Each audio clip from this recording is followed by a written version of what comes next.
Merci mingi na bino basi oza kolanda biso partout aux alliés à travers cette grande émission Le Chrétien. Les chrétiens émission puis total isaka le lenge boni mosana nzambe za kotambula bisika biso basai na nzambe to pe ba Kristo bazwami. Le tozali na sengo ya koza awa na commune ya Bandal na Ngumba Kisasa na République démocratique du Congo na église ministère du Sali o wapi ekamba makepa ya mosai na nzambe le révérend Tony Besse to mona na to solo la mambi o eza koleka kati na église na kolo na ike bozali ebele bozolanda biso bozala toujours branché na émission na bino les chrétiens ezali oyo wapi telisaka ba valeur to pe mosala oyo église ya ba Kristo bazali kosala tokota na kati elongo na ndeko na nga Thierry Mombaya toyeba boni oyo mosana nzambe akolobela biso na nzela émission oyo. Merci ndenge na otiko sabino ke tozali awa na commune ya Bandal na Ngumba Kisasa na kati ya église ministère de Sali oyo ekambamaka epai mosala nzambe le révérend Tony Besse na bandi ete bayimboka oyo bazolanda biso bisika biso bozwami azali moto ya sikate to pe mupaya te na nzela ya internet to pe na nzela ya media o wapi lelo tokoyeba na kosolola bosala église to pe le rôle de l'église dans mon pays mambi mabe ekoti mingi na kati ya église yango toyaki komona na mosala nzambe toyeba kosolola par rapport ya mosala église ou le rôle de l'église mais avant to solola o ezali mama likambo na biso ya mokona lelo mosala nzambe toyeba nini oyo pesaki yo posa ya kosalela nzambe pe bandaki lolenge boni. Merci, je commencerai par dire mbote na balandi nyonso bisika nyonso barozwa libaku ya Rolanda émission oyo. Encore une fois, merci à mon jeune frère qui a également pensé venir me voir pour faire cette émission. Et logo oyo et saki nini? Posa ya kosalela nkolo pe ezalaki na lolenge boni. Posa ya kosalela nkolo ezali posa te. C'est-à-dire que Nzambe a zana makambo ya salaka. Nzambe aponaka pe abengaka batu basalela ye. Eza posa na yo moko te osepeli kokoma pasteur. Ezali makanisi na yo te. Ndozomona batu ebele bazokende kosala théologie. Po soki basisi théologie bakoma ba pasteur. Elingi oloba ke soko sala économie, tant aussi soko comme économiste oluka musala na domaine ya économie. De même aussi soko sali théologie aussi ici oluko comme pasteur, mais ezala ki appelle te. Na lobi te que eza mabe ko sala théologie, okosa na yo théologie mais ozana no appelé de Dieu. C'est-à-dire ngai na ndima te ko koma musala nzambe ngamoko, ezali nzambe nda aponi ngai, aponi nga na salela ye e nga na témoignage ya miracle ya liwa ya poison. C'est-à-dire que le monde m'avait empoisonné na kufa, mais nzambe alingaki te ke na kufa abimisi nga na liwa pona koma musala nzambe na te ya liloba nzambe. Voilà pourquoi je suis pasteur et je suis apôtre de ministère nde nazosalela nzambe et nayebi ke nzambe wana benga ngai ye kamta kopambola ngai ye pe kamta kotombola ngai. Merci. Et ça déjà mibuboni oyo zali ko kamba église monene ministère du Sali. Oh là là, ça doit faire je nage maintenant dans mes 8 ans dans le ministère et l'église a totalisé 3 ans. Donc on équipe 3 ans, donc on a 4 ans maintenant. Mambi avant to kota na mama likambo na biso mais to me kana ko sola moi mukie ya pasteur Tony 3 ans ya kokamba ministère mikakatano nini obokuta na kanango na kosepela na betaka masolo mikakatano te na betaka masolo ya makambo bien. C'est-à-dire dans ma vie par la sagesse m'a interdit ya komonaka mikakatano ya monaka ba défaut po ba défaut soko zo monaka yango ko avancer te. Donc ngana lingaka mingi to betaka masolo ya ba makambo malamu ni nezoleka bien et tout ça. Donc makambo be ezala kaka. Ezala kaka. C'est juste un conseil. Donc je dirais na batuka que nzambe nda benga yo. Nzambe kaka yemo nda benga yo osalela ye. Il est écrit dans la Bible, allez faites de toutes les nations mes disciples. Donc mutunyo sokoki na ekoteya. Mais elobi na mutunyo so tout est comme un sacrificateur. Tu peux prêcher na nzela na taxi, mais ko commander pasteur sacrificateur te. Wana eza réservé, c'est l'apanage de Dieu lui-même. Nzambe yemo konde abenga yo po salela ye. Mais même lorsque nzamba ko benga yo, il y aura toujours des combats, il y aura toujours des problèmes, mais lokola nzambe muta bengi yo arolongi sa yo kaka. Donc na conseil nengo yo lobi na opesaka conseil na basala nzambe si réellement Dieu t'a appelé, quel que soit le problème de gauche à droite, kangamaka na nzambe wana et nzambe wana kolongisa yo et opamwa. Voilà. Merci, merci. On a tout ce solo la moi qui a invité na biso ya émission lelo o apitobu les chrétiens ezali émission oyo total isakaba valeur topé mosala oyo basali na nzambe bazali ko sala bisika biso bana nzambe bazwami le toza na commune ya Banda toza na église ministère de sali o ekambamaka epa la révérend Tony Buster to banze te to sololi déjà o etali moi bozali na ye katina etonga na nkolo le to lobela le rôle de l'église. Nazomona pasi ngaye. Na tobaki mikakateni obezate papa. Wana za mikakatano te. Wana ezali. Wana za makamsusu. Oh siko nazoloba nazomona pasi parce que vérité bat balinga ngote. Yo lingaka ngo. Merci. Nanzela mission toyoka pe ba vérité parce que pasteur a tu soulever moins point moko wa. Papa to lobela non le rôle de l'église. Église, botine d'église ezali nini? Église d'abord ezali nini? Nous avons là, je vais essayer un peu à vous expliquer. Église ezali yaliboso, église ezali nzoto. C'est-à-dire, ne savez-vous donc pas que votre corps est le temple du Saint-Esprit? Donc, église ezali nzoto. Le corps physique, c'est une église. Nzoto nayo ezali église. Voilà pourquoi Saint-Esprit a fait dans la carte ya nzoto ya ba santu, ya ba nzambe po eza église. Le sacré de Dieu, c'est l'église qui est le corps. Batela nzoto na yo lokola église ndaku ya nzambe, ndaku ya Saint-Esprit, parce que nzambe, Saint-Esprit, Yesu Christo, kaka nzambe. Et église, ezali sous bâtiment. Nengomoni bâtiment ya ministère di sali boye, ezali église. Mais lokola eza bâtiment, bit ya église siko nengo tuni question eza nini. Donc église eza na appartenance nango. Église ya Yesu Christo. Eza pena église ya Satana. Bapekisi Satana za na église na ete. Bapekisi pete bato ba loge na boko tanga kombo po bafunda ngai na parquet. Église eza na appartenance. Au monde église mso ezo appartenir na nzambe boy, na ba loge boy. Ya biso église na biso ezali ko appartenir na Yesu Christo. Donc une église eza na une appartenance. Si ko tango zo ke église yeba église wana ezo appartenir na nani? Na nzambe nini? Na mutu nini? D'abord l'appartenance à l'église. Yami balé église. Jésus-Christ dans la Bible à l'obi. Ne savez-vous donc pas que ma maison sera appelée la maison de prière? Bit église ezandaku ya mabondeli. Pourquoi ezandaku ya mabondeli? Parce que ezabisika sainteté en Nzambe fandi. Et par là je vais dire que église eza ndaku ya Nzambe bisika sainteté eza. Ce qui n'a qu'à église bit eza ya sainteté eza dans l'église te. Une église où discipline ezate, ordre ezate, sainteté ezate, eza église te. Ce que eza église eza ya Nzambe te. Mais église ya Nzambe eza place sainteté eza, discipline ezali, prière ezali, ki bon Nzambe fandaka. Voilà. Merci on a au hôtel Sabiso, botinda église. Mais lelo yo, moi soni pe mawa o ekoti kati na église, tout mekano kolobela point oyo. Mikili ya bapoto na kati ya ba mangomba ya minene o biso so toyebi.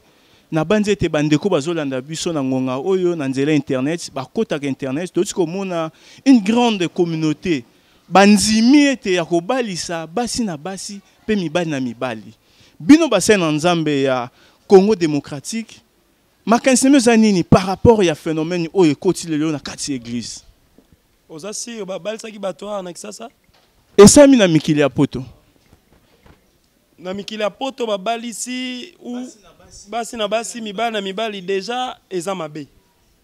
Eza mabe parce que Bible ezoloba clairement na lingi komona mwasi abalana na mwasi te. Mubali abalana na mubali te. C'est dans la Bible. Eza déjà contre Nzambe. Nzambe aza saint. Soki totangi na Lévitique chapitre 20 verset 26 à 27 ba ola biso ki bo sainteté ki bo Nzambe ya ki bo nzambicité ya Nzambe. Donc, il est tellement saint que Maramnae fait la nakati ya sainteté.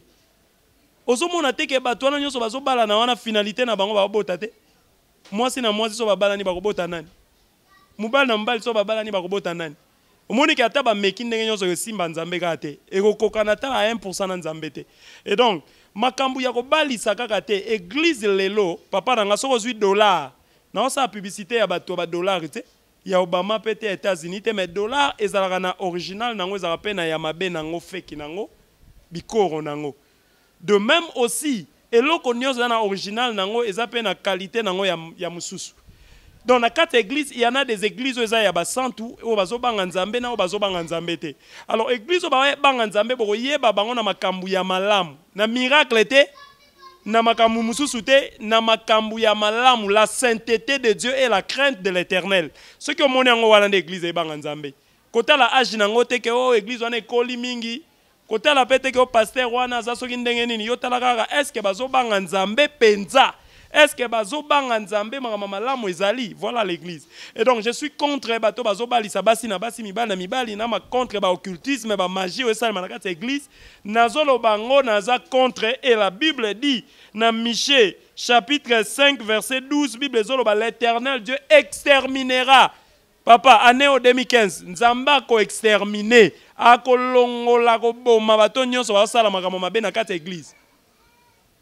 Pasteur na likambo totiko lobela homosexuel na kati église, na linga ki omeka ko talisana nu makanisi na bino basai na Nzambe ya ngumba kisasa parce que toko tambola pe tozo tambola totala nanu makanisi ya basai na Nzambe o baza ko kamba ba église ezwami kati neko na biso.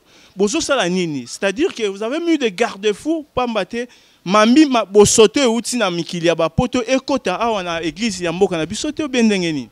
D'abord, je dirais dans le ministère d'Isali, biso awa, église na biso, ezali église ya Yesu Christ pour na basantu. Biso awa, tolingi ko banga nzambe. Tozana biso basantu penza te à 100%, mais nous faisons des efforts pour être saints et pour plaire à Dieu. Notre église, bitinango ezali la crainte de Dieu et dire la vérité, parce que la Bible dit, l'église c'est le pilier de la vérité. Biso awa, vérité na vérité kak. Biso awa ko banga nzambe na ko banga nzambe kak. Et donc, c'est que je vais dire par là, ezali que biso basala nzambe esengeli to telemela o nyonso eza mabe eza contre Bible, c'est anti-biblique et anti-Jésus-Christ to telemela yango. Na Bible batindi ba homosexuel bazala te. Eza mabe eza lisumu. Nga na telemela ngo te et naza ko soutenir association nyonso basala nzambe eza contre yango. Et ba o bazo sala ngo papa na ngai lokola yo ye ko tuna nga makam na bango, naza ko yebisa bango o nyonso aza homosexuel, azala pasteur, azala mukonzi, azala mutu soki nani atika yango. Donc, les lots penda soka landi ngai asirike la ngai te na lobaka vérité atika yango eza malamu te. D'abord, à part kutu kozala malamu te, yo penda mobali penda noko ozusu mobali mususu noko bosangani eza na sensité donc eza logique te. Donc yo penda mwasi ozu mwasi donc eza dan makambo ya salité. O yo ka penda makambo ya salité nde yango wana. Donc ça veut tout simplement dire que ata nzambe te eza makambo ya salité eza mabe. Donc batika yango atezo peso mbongo e ko peso mbongo lelo me yeba que le lendemain appartient à l'Éternel. Sala na yo bakumisa yo mais lobi eza ya nzambe oko kufa oko keneli felo e oko sambisam. Merci wana ezali monseigneur Nzambe le révérend Tony oyo auti ko telisa biso mambi bosoto e koti lelo na kati na église na nkolo. Église na nkolo toza komona biloko oyo esamaka na mokili lelo komi kosama kati na église na nkolo vraiment za makambo soni makambo bosoto ndenge monseigneur Nzambe auti koloba monseigneur Nzambe lelo yo tozo lobela aussi les mauvais pratiques bisaleli ya mabe oza na kati église lelo tomoni loge ekoti na kati église et kaka bino basai na Nzambe bozali kokende koluka multiplication ya banzimi bikamwisi miracle. Est-ce que toi aussi tu crois avec toutes ces pratiques wana lelo tomona bato bazo bimisa bato biloko bato bazo sa bikamwisi ko bimisa bato bambongo même osambelaki lelo na ngai na église awa. Oui. OK. Et tu vas chanter. Maman Nzambe botala mama ayesinga. Mama oyo aza na hôpital na mwana boti na césarienne ayesinga papa na nini na ya kola na église. Papa na ye. Aye. Nyaka ngai pona zo.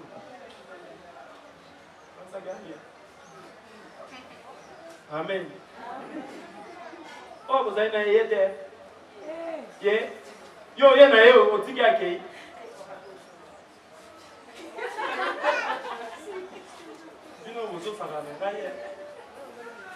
Nana moni ye benza wana na somo na komana leza dimako.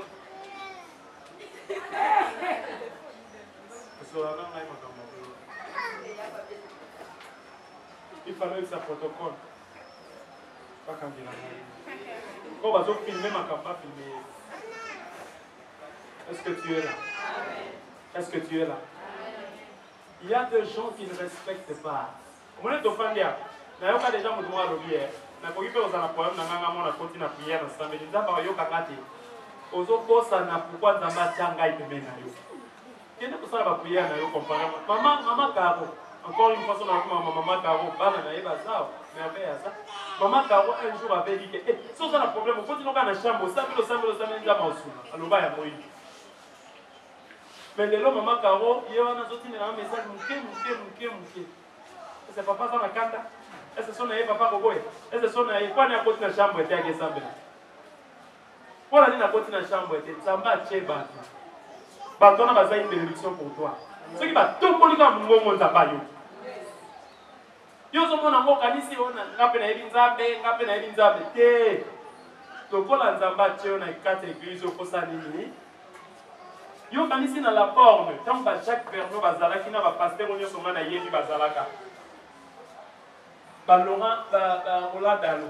Ce qui problème est alors qu'il n'est pas il y a mon conduit on n'a pas benga Jacques Vernon. Bien-aimé dans les seigneurs. L'ordre de l'obéissance n'a pas d'église et ne m'aura pas bon. Ceux qui ont quand on a Saint-Esprit na yo, nazo apprendre yo le long dans Saint-Esprit na yo, il y a l'ordre. Et l'obéissance maman Gisèle Nengaza, il y a battu dans un émon malade. Ami lobela exemple que quand maman Gisèle na prophétise ça quand elle est beauté mais na zakuna na sala makamanga na ndenge nanga maman Gisèle ekosimba parce que nzambo ya tindi oya tata maman Gisèle a côté nzamba la kisi ba combien en église ba comment gagner ici c'est la maison de l'Éternel ici avec précision c'est la maison de si vous y la maison de l'Éternel on appelle on a prophétisé na terre na sala makamanga ekosimba. Maman disait, wana, comment on a porté à côté? Comment on a kaka fukukaya à suivre côté? Zambé ya ordre. À l'église, place Benjo, il y a des cadeaux pour nous. Même lorsque tu es incapable de venir, à ton benate, il faut passer à yéba quoi nous y aider. Poison l'année la vie na yo. Mon kilo est béni. Ce n'est pas une église au comparant, on va avec église, ça c'est l'église de Dieu. Ici, c'est la maison de l'Éternel. Amen. Je vais dire à une personne une phrase, si tu es là pour nous la lire. Le Saint-Esprit me dit de dire une phrase, là où tu es arrivé, ne te dis pas que je vais abandonner. Là où tu es arrivé, ne te dis pas que tu vas abandonner. On sait là où tu vas souffrir déjà. Sauf que tu dis au père, c'est là combien bébé. Sauf que tu as un moment où il y a des salini, on commis déjà bébé. Ne dis pas pourquoi Ngaka nazo souffrir. Ngaka. Ne dis pas pourquoi Ngaka, mais dis pourquoi pas moi. Ngapé. À ma qualité de vedette à télévision, le la Tony Best. A yon des journalistes moyen na tuno mitune ezate, mais bato ba Hollanda biso ba comprendre que na qualité na ngai ya Tony Best, église oyo ezana 1 million de personnes te. Église oyo ezana 100 000 membres te. C'est-à-dire nzamba tininga ina sa la quantité ya bandimité. Na welisa kozana bandimité nzamba tininga na luka qualité ya bana nzambe ba ko banga ye. Toza la 2, toza la 3. C'est ça la qualité. Donc toza la bato bazo banga nzambe. Soni et Koti église ezo jouer rôle nango lisusu te. Yango na sepeli ko sa l'émission na lobela mamba église. Église rôle na yango e baby. Or dans une nation ezo dépendre na église. C'est l'église qui va transformer toute chose. C'est l'église qui va orienter toutes choses. C'est l'église qui va faire toutes choses. Et lorsque l'église souffre, lorsque l'église est bien tézamabé, Yangomoni Satana a sali complot, a sali plan. Le diable est en train de vouloir dérouter l'église, faire dormir l'église, détruire l'église. Amemi makamamabe olobi occultisme maintenant makamba ki pédé. Pasteur azobali sa ba pédé te mais pasteur yemoko pédé. Moi si na diacre. Bazali a mokili faut yeba bango et pour dénoncer bango. Donc pasteur déjà yemoko déjà zo bal ça va pédé mais yemoko pédé. Ils sont nombreux. Alors je dirais que pratique union so ezali satana oyo alingi à faire écrouler l'église makokokate. Akokate pourquoi? Parce que ça n'a pas manigance. Bible solo au dernier jour na batango asuka makambo ebele kosalema po mutu mosusu akoloba lobi makambo wana ezalaka kala te justement parce que tozokende tango ya kala eza tango ya lelo te ezali makambo Satan azobongisa na kati ya église papa na ngai il faut puissance ezala une église nguya ya nzambe fo ezala po ebikisama maladi une église nguya ya nzambe fo ezala po epambola siko soki yo omikomisa ye pasteur yo moko siko oza na nguya te il faut kende na loge il faut kende luka ba science occulte or science occulte ezani science occulte ezali tout ce qui est diabolique et démoniaque tant yo meme on a kati église wana eza su ya nzambe te comme église ya Satan po bozo pratiquer makambo eza occulte o eza ya nkuku o eza ya molili papa na ngai e batu baza ko sepela nango ezala na Kinshasa ezala na Congo ezala partout bat balingi na bango ba église ya salité yango zo mona bazo sepela na ba église wana sepela na église ezo biso vérité église o bazo landela yo parce que la Bible dit berger connaît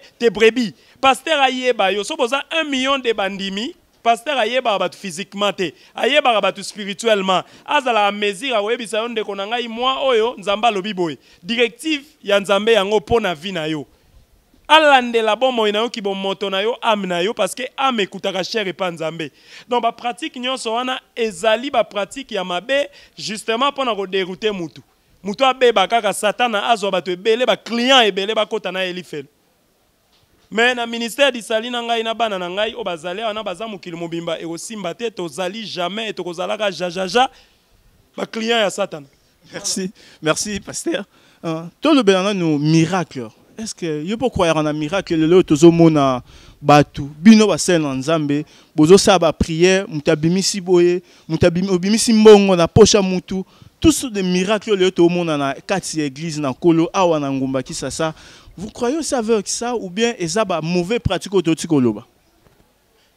David azoloba je suis dans la joie lorsqu'on me dit d'aller dans la maison de l'Éternel. Et à la place mususu te ya elengi ya bien ya kitoko kozala na kati ya église. Donc nazo senga na batu nyonso ba olanda émission ba pona. Ko pona église eza choix papa. Nengo sala ka choix bilamba, nengo sala ka choix makam nyonso sala pe choix ya église ya bien oyo pasteur na yo azo banga nzambe. Soki pe pasteur na yo bandaki ko banga nzambe déjà kala a changé ko banga nzambe kozana sentiment te. Saoul nzambe mutu aponaka ye nzambe a rejeté à partir ya bisaleli mabe à partir ya mbindo bosoto aponi David. Donc ce pasteur na azalaka bien koti ba loge au senti que pasteur koti ba loge kimaye séparé na ye. Donc ça la choix mutu nyonso azolanda ngai ça la choix luka église ya malamu po esika malamu ya yo kozalezaka église. Miracle papa na nga na lingaka ngoma kasi ezara bien. Bible zoloba voici les signes qui accompagneront ceux qui auront crié à mon nom. Les signes, c'est cela le miracle. Miracle yango wana. Ozaki na biso na culte a omonaki ke nga na simbaki mutu te. Molimo mosantu ye moko nzambe tango akiti abani ko simba batu. Nalobi na nzambe na sika oyo. Nalobi lelo na kiti. Lelo na kiti ne tonga na yo. Nalobi na fungoli yo porte. Na fungoli yo porte. Na fungoleli yo porte. Na fungoleli yo porte. Na fungoli porte ya kana. Na fungoli porte ya kana. Na fungoli porte ya kana. Na fungoli porte ya kana. Na fungoli porte ya kana. Na fungoleli yo na bana na yo porte ya kana. Esika bazo kende très loin. Esika bokomela miliki na kimia. Bokomela ma miele na kimia. Oezali mafuta nzoi na kimia. Lelo na kiti lokola cadeau de tonga na yo. Na kiti na fungoli porte ya kana. Na fungoli porte ya kana. Na fungoli porte ya kana. Na kiti similiki. Na kiti simiele. Na lo bokomela yango na kimia. Bokomela yango na kimia.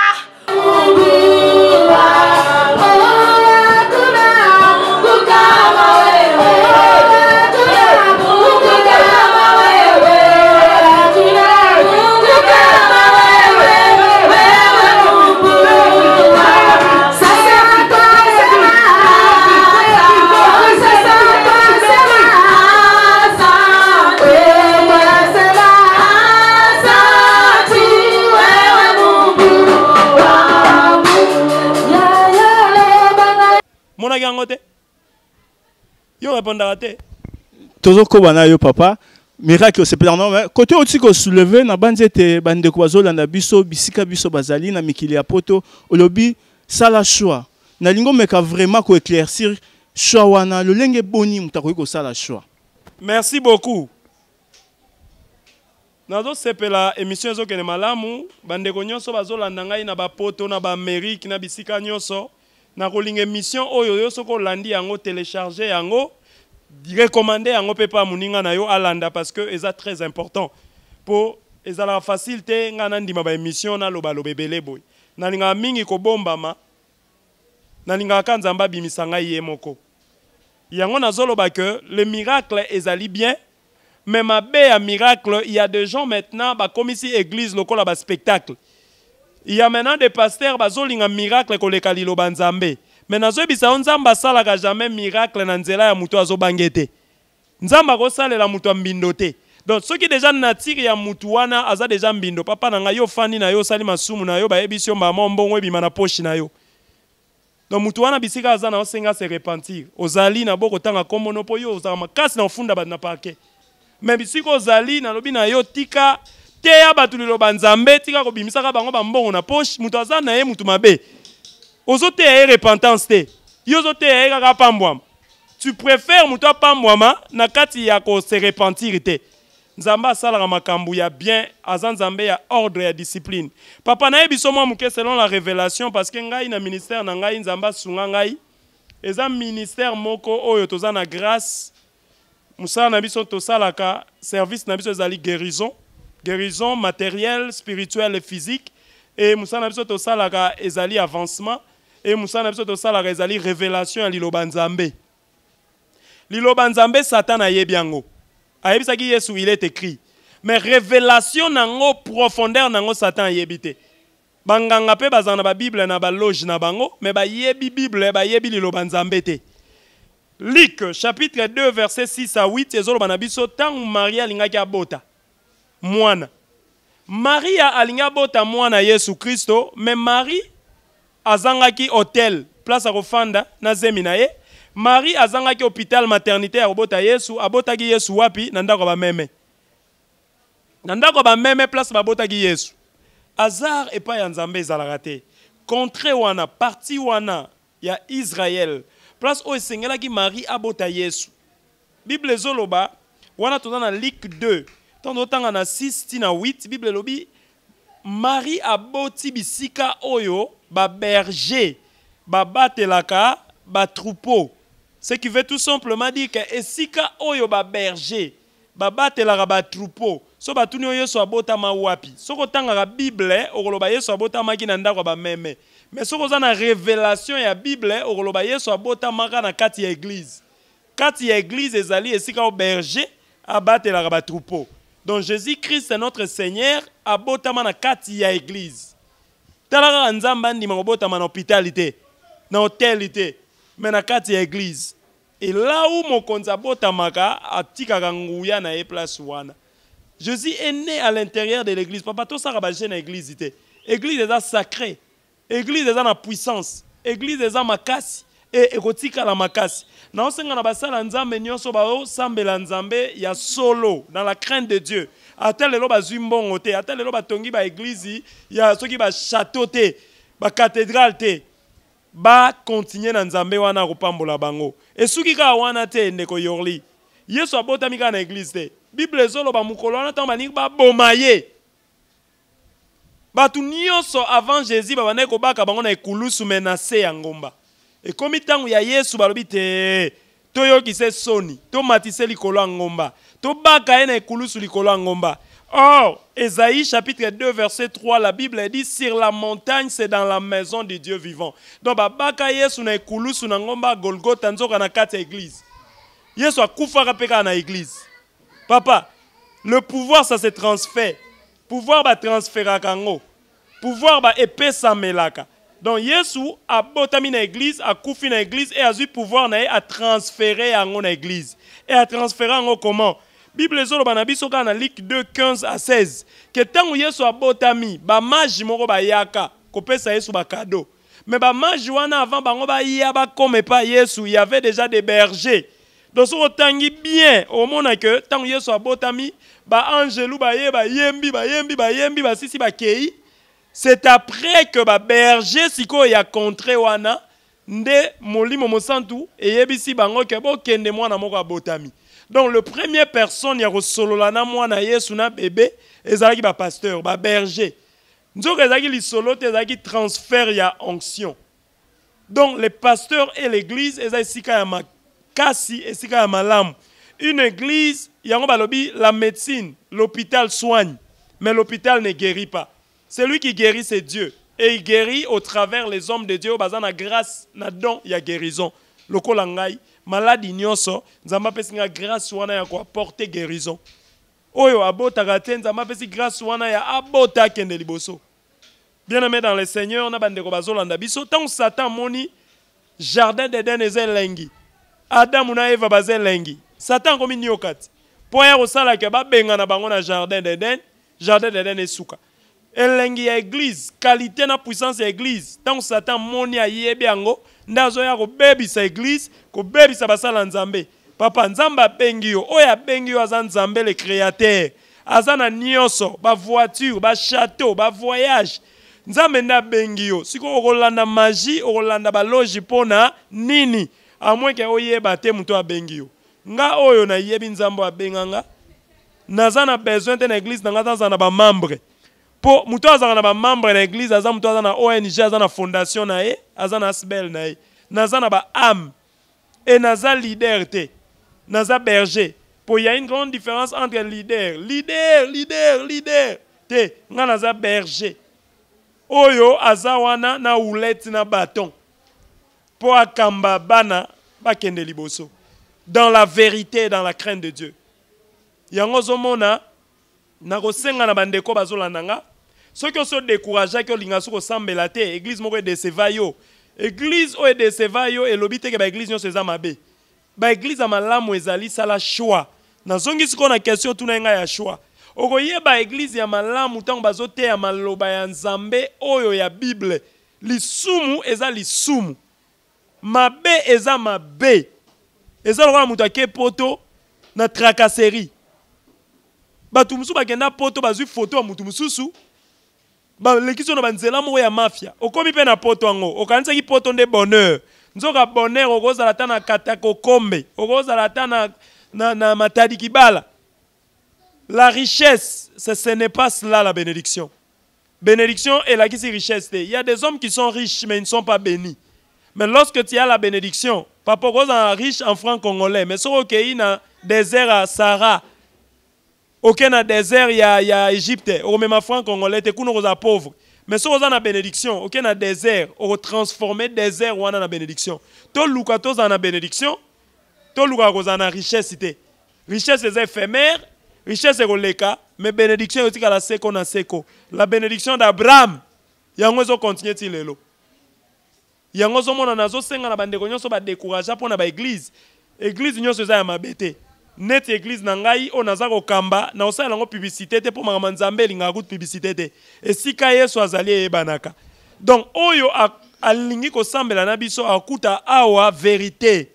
So représenter ngai mwasi moko oyo Nzambe te mutalobi obala. Ba sentiment na yo olandi elongi na ye olandi papa na bango sénateur oye pa na nga na biso ko bala te. E ko salo pasi mais ezali ainsi dit l'Éternel. Nous devons marcher dans la vérité. Donc, biso église tous en la vérité. Miracle ezala solo miracle ya Nzambe. Pour miracle ya Nzambe ezali. Mais ezala te que Pharaon abimisi banyoka na ye basani musala. Ezala miracle ya Moïse, oyo Moïse Nzambe atindi. Moïse azobanga Nzambe. Donc, bana Nzambe bosa la choix. Nzambe temta osa le choix. La Bible dit et c'est l'Éternel qui parle. Alors, voici, devant toi, il y a deux chemins. Le chemin de la vie et le chemin de la mort. C'est à toi de choisir. Au ligne église, il y a des ventriers, kende. Au ligne église, il y a des musiciens. Les pasteurs, ils sont des musiciens. Et là, tu es des musiciens. Mais comme tu es tout le monde ne comprendre. Bazo luka masi ya batu, foule ya batu, au moment où, lelo na RDC, l'église, oyo na monaka na yebi, bazana batu ebele. Pour nini Congo, ils ont changé. Na ebi kuti église moko na kati église wana ba konzi minene ba na kati me ba konzi wana nde bango bazo yiba mbongo ya Congo. Et puis papa na kanda makambo Congo yo makasi. Congo yo o nyoso azo monisa ngo pasi azo lelisa Congo azo yiba biloko ya Congo papa na ngai soki ya solo to sambela Nzambe 2015 Nzamba exposé Nzamba beta Nzamba exterminé Nzamba frappé. Et batu nyonso ba komisa église ya Nzambe caverne. Papa Yesu mukolo wana fimbu wana simbisaki jidate. Po jida tellement linga mbongo ba ko simbise fimbu bengana batu jida moni mwa dollar ekwe ya récupérer na mwa dollar. Pierre pe lokola umela ya komi mbiaka akolo ba te na lukana po mama bokilo azana ndako na zo eloko Yesu aboko pesa ba disciple fimbu ye moko Jésus le roi des rois zo fimbu abeta bengana bat na église pour montrer que l'église est sacrée. Yebisanga bisikani no mona Yesu atomboka à part église. Ba beta mbata Yesu atomboka te. Abakisi ba beta mais pour na église Yesu nda betaki. Yango moni na sala ka fier na beta ka tolo na linga église ya Nzambe za na kibo santu kibo Nzambe. Mais kibo santu kibo Nzambe la kisi te muto lata lati ba cravate boyache papa ngana na ba split te na église. Onyo so na salika pona honorer ba téléspectateurs ba mona na lati quand même tenue officielle. Mais l'obité que église kibo santu na ngweza ilamba okangi kolma o changer ba français comment lo baka ba français. Église mobimba yo yebi lingala. Mais olinga interprète mo kazala yo lobby ya lobi na lingala. Soki alobi mabe oyebisi ete kote na baloba boye. Po ni yo moko koloba makamno te. Po ni komonisa ka bato batu passe. Donc ça veut tout simplement dire que to luka église ezala naza nga donneur de leçons te. Mais nazo telemélande Bible. Yesu Christo aya na mokili oyo akufela biso pona ba bâtiment te. Jésus n'a pas laissé des bâtiments, n'a pas laissé ce qui église à combien de personnes, il a laissé l'église à qualité. Et tant que allez faites de toutes les nations, mes disciples, il veut faire la récréation. Le col a créé Adam et Eva, a raison que ça soit na putulute pour créer bisolisusu. Maintenant c'est l'évangile, comme c'est Jésus qui avait créé. Or Jésus c'est sa parole, or Jésus c'est la parole de Dieu. Et maintenant c'est encore la parole qui va recréer les hommes. Tobon la mutema. Anthony Best vedette ya télévision, star ya film nigérien, Nzamba longole qui star nyos. Ou une église nanga yo moni 1 million de personnes te. Maintenant na ba fanatique nanga belé. Et lobite le roi na mi pasteur na benga ba fanatique ba ya to sala makambo ya ba fanatique. Église ya Nzambe za sacré et kotika la sacré. Papa, église ba sakana na ngote. Oyo nyonso asaka na église akuta na Nzambe. Aza la politicien. Aza la député, oyo nyonso asaka na Nzambe akuta na Nzambe. Et même na parlement ya Congo, mukolo yo député moko ako voter loi ya ba homosexuel ba balana na RDC awa ako kufa na butu wana. A voter yango na tongo na butu alali akufi. Pona mboka na ngai o naza pasteur, o naza musala Nzambe na bota mangi na RDC na kolinga te mboka ebeba. Parce que rôle ya église eza ya kolakisa ba directive. Lelo ba politicien bazo ndombana. Bazo luka ba kende wapi bazonga wapi. Mais il faut pas que nous luka ainsi dit l'Éternel et pas y a église. Il faut pas luka ainsi dit l'Éternel et pas y a basala Nzambe. Oh y a vrai, y a vérité. Oh y a lokuta te a soifé d'argent. Oh y a lokuta te a luka ko yebana. Musala Nzambe Nzamba pona ki yo yemoko apambola yo. Yemoko ko toucher mitema ya batu bakabela. Neti ngai yawa na kolo batebo kabela ngai ministère eza na besoin bon. Mais Nzambe yemoko ko toucher batu na nzela ya émission oyo na nzela ya muntu ko sepela Nzamba tuti mutema na ya akabelinga akabeli pe yo ezate ko bani ko senga batu wana ne mbachaki yo musala Nzambe pasteur pour ça ba appel de fonds chaque jour. Il faut tout dans la série et tout ça qui sa série na musala oyo. Nous sommes des ministres de Dieu. Un ministre se comporte comme ministre azo sale la fonction na ye. Parce qu'on a dit moi qui est au-dessus de l'histoire de Moïse na Pharaon par rapport à miracle. Pharaon a qui bâton a bêté comme un nyoka, Moïse peut comme un nyoka. Tout ça c'est tout des miracles. Le tout le monde a un miracle, moutan en bas sur une église, prophète, diacre, évangéliste, qui que ce soit, au hasard à 5 ministères, assemblée moutouana, ce que ça m'étonne, moutan abimisa ba chaîne. Abimisa bankusu, abimisa bilora bosoto. Tandis que dans la Bible, il y a esprit, c'est une chose spirituelle.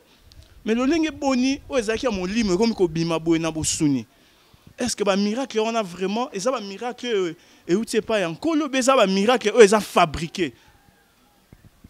Merci beaucoup ngana fandaki na ngai na sala nga ba émission te yo ekotu na ngai na ebite so batindi yo ya kotu na ngai ba question tant na koloba ba vérité ba sikela ngai lokwa bango bazana ba poison na bango ba yo oyo kolukela nga makambu comment juste émission ça le chrétien na banzete bandeko balandaka biso ba yebi to lui to ça la valeur tozo mona émission oyo ya ba politicien ba vandi po ba inviter ba politicien ba lobela lolenge boni musala ozo sama na mokili na mambi o etali ekolo to moni émission ba musicien et pourquoi pas nous aussi des chrétiens tant que chrétiens tout ça l'émission plutôt là qui ça valeur l'église total ça pe ba qualité o ya ba pasteur bazo sala musala na bosolo nyonso yango to yake pa na yo to e bana ko solola na yo otalisa na bandeko bazo landa biso miloko zo sama na kati église c'est na tuna eka rapona za na confiance ya batu te.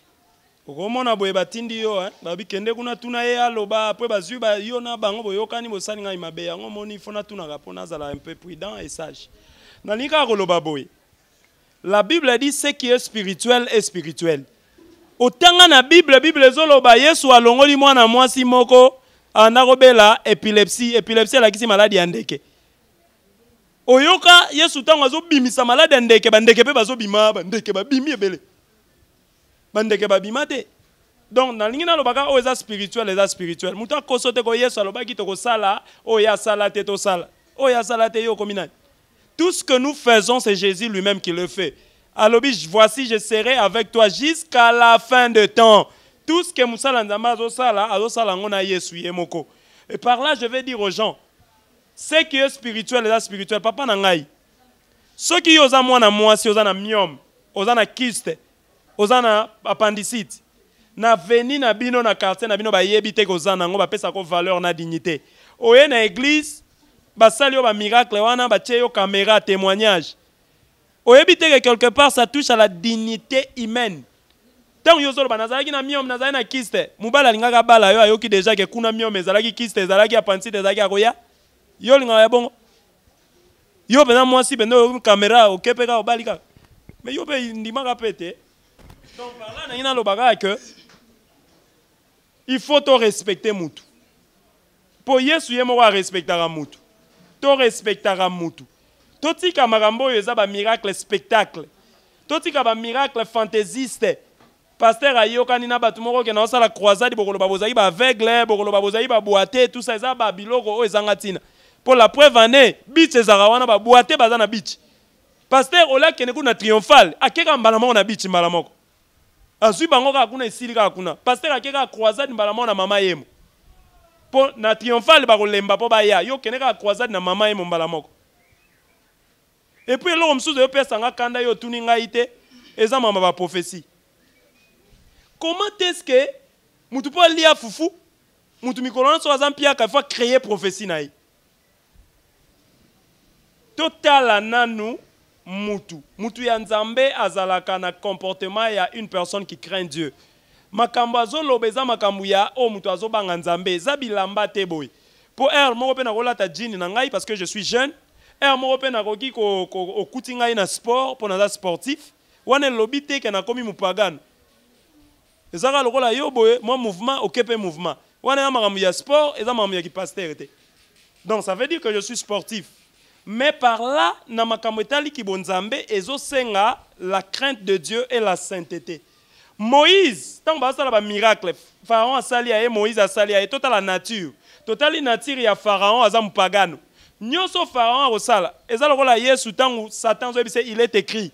Il est écrit ya Satan, eza lokola gâteau ya bien ya mwamba ya moto mais ebimi na poche ya Satan. Ce que ebimi na poche ya Satan. Papa soki mutaliboma pese olipa to linga lipa wana batango mateka ya bien bimi na poche mutaliboma yo kolia ngo kaka. Donc miracle to pe message soki bimi déjà na mutu mabe abanga nzambe te banga ye banga makamnai. Bon, ngana opesa ka conseil to se séparer parce que Timothée na sepela na passage moko eza na 2 Timothée chapitre 3 verset 1 à 5. Na senga batnyo so batanga yango 2 Timothée chapitre 3 verset 1 à 5. Bible lobi, séparez-vous de ces gens-là. Bato amabe ya magie, soifé d'argent, prophétie amabe, Bible lobi séparez-vous. Papa lelo bato msusu bazozala envoûté. Ok, na église, mon pasteur a dit à loge. Assez envoûté à l'église. Tant que yo koti kuna, au combien envoûté. Et lorsque tu es envoûté, tu vas demeurer maintenant dans la malédiction. Pour la Bible, quelque part, celui qui reçoit un homme de Dieu en qualité de l'homme de Dieu, il a la bénédiction et la récompense. Si on a une révélation, bon, celui qui reçoit un homme de Satan en qualité de l'homme de Satan, a reçoit malédiction, il y a malédiction, il y a tata moi si papa kulutu oncle ba malédiction ba sangani ba modir yo.